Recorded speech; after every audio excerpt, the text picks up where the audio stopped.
Kaugnay sa pagbawi ng salaysay ni Orly Gutesa sa investigasyon laban kay dating House Speaker Martin Romualdez, makakapanayam natin ang legal counsel at spokesperson ni Congressman Romualdez na si Attorney Ade Fajardo. Magandang umaga at welcome po sa Balitang Hali. Magandang umaga po at magandang umaga sa lahat ng taga-subaybay. Opo, kumusta po yung inyong kliyente ngayon, si dating House Speaker Romualdez, sa gitna po ng recantation ng mga akusasyon laban sa kanya?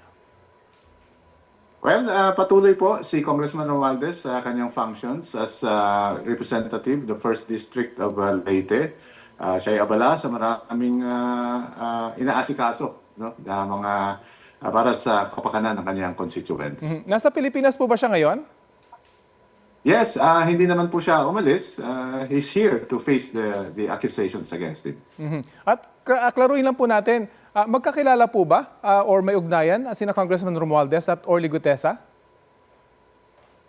Hindi po. In fact, never niya pong nakausap or nakilala or na-meet man lang or nakatagpo si Sergeant Gutesa po. At bagaman nag-recant na po si Gutesa, sabi po ng ombudsman, meron pang 28 na uniform personnel na handang magsalita raw sa investigasyon sa inyong laban sa inyong kliyente. Ano pong reaksyon niyo rito?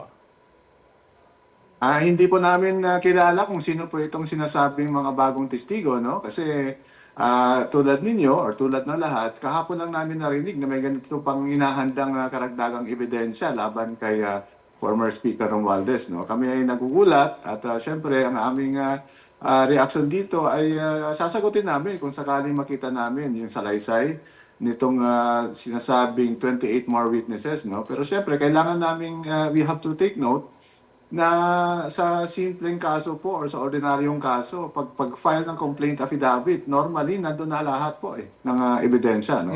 Sa pagkakataon ito ay dahil nabawasan yung ebidensya, no, substantially, because ang central figure connecting supposedly yung sinasabi nilang missing link between Zaldico and Congressman Romualdez, itong si Gutesa ay nagtumbling na po at binawi ang lahat ng kanyang unang sinalaysay doon sa Senado. So talagang wala na pong ebidensya, no, linking Congressman Romualdez dito sa sinasabing flood control scam.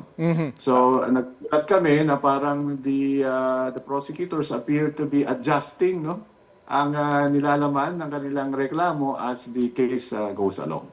Balak po ba ni Congressman Romualdez sa sampahan ng reklamo si Orly Gutesa? Dahil sabi nga niya, itusan lang siya ni na Marcoleta at sa dating Congressman Mike Defensor. Itong mga inaakusahang nag-impluensya kay Gutesa, kakasuhan din po ba ng kongresista? Well, frankly speaking po, hindi pa namin na pag-uusapan yan kasi nga nung isang araw lang po yan na sumambulat sa ating lahat, no? Kami ay hindi pa nakapaghanda tungkol dyan. Except that, syempre, we had to submit Gutesa's affidavit sa ombudsman para maisaalang-alang din nila itong recantation sa pag-desisyon po kung whether itutuloy ang kaso or i-dismiss against Congressman Romualdez. Ito pong mga recantation, inasahan na ng inyong kampo? Hindi po. Tulad ng lahat, kami ay pleasantly surprised na may mga ganitong pagbabaligtad. So, syempre, dahil ito ay makakatulong sa depensa ni Congressman Romualdez, ito ay aming kinalap at isinumiti na rin sa ombudsman. Kasi nire-require naman talaga ng ombudsman na lahat ng mga respondent dito ay sa pagkakataong ibinibigay sa kanila, meaning a limited period of time. Kasi hindi naman unlimited yung period within which to file the counter affidavit or anything in response to the complaint, no?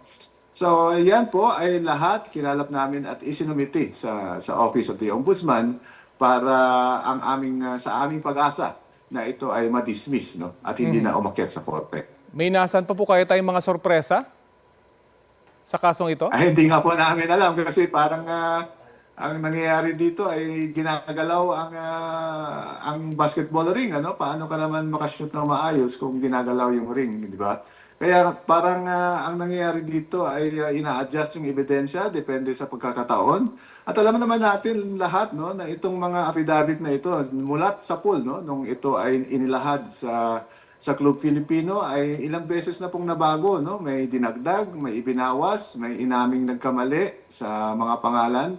At ngayon, maraming nagbabaligtad at nagsasabing lahat ng ito ay walang katotohanan. Lahat ng ito ay, in fact, marami dito sinasabi ay with promises of financial reward, no? At yun din ang naging findings ng ibang agencies of government, like nag-file na ng perjury at libel cases ang Department of Justice against these individuals. So kami ay nagtataka kung bakit ito nga ay pa-adjust, pabago-bago ang standard na ang ating saligang batas po ay nagsasabi na dapat ang lahat ay entitled sa due process of law at lahat sana ay ilatag na para naman ay masagot namin para in the exercise of a right to respond to these accusations. Gayong akusasyon po ninyo ay fabricated itong mga ebidensya laban sa inyong kliyente. Bagamat di pa kayo nag-uusap kung sasampahan ng reklamo itong nag-aakusa sa inyong kliyente. Bilang abogado, ano pong rekomendasyon nyo sa kanya?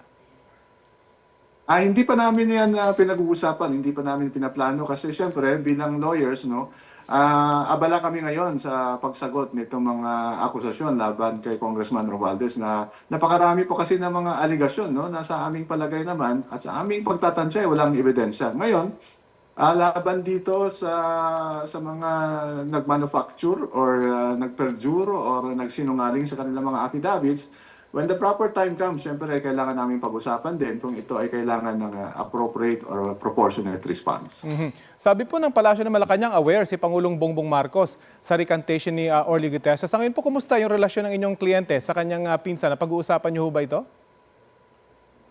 Ang alam ko po, okay naman ang kanilang relationship. Siyempre, sila ay magkakamag-anak at magkaibigan on top of being magkamag-anak. No? At alam naman ang lahat na ito ay sinama nga sa State of the Nation address ng ating Pangulo. Pero lahat ng ito, siyempre, ginalang ni Speaker Romualdez at lahat ng ito ay kanyang sinasagot sa karampatang forum. No? In this case, the Office of the Ombudsman. At lahat ay hindi tinatakasan, hindi tulad ng iba na tumakas, pumuslit. Ito po ay hinaharap ni Congressman Romualdez. Alinsunod na rin, no, sa SONA ng Pangulo. Okay, maraming salamat po sa oras na binahagi nyo sa Balitang Hali.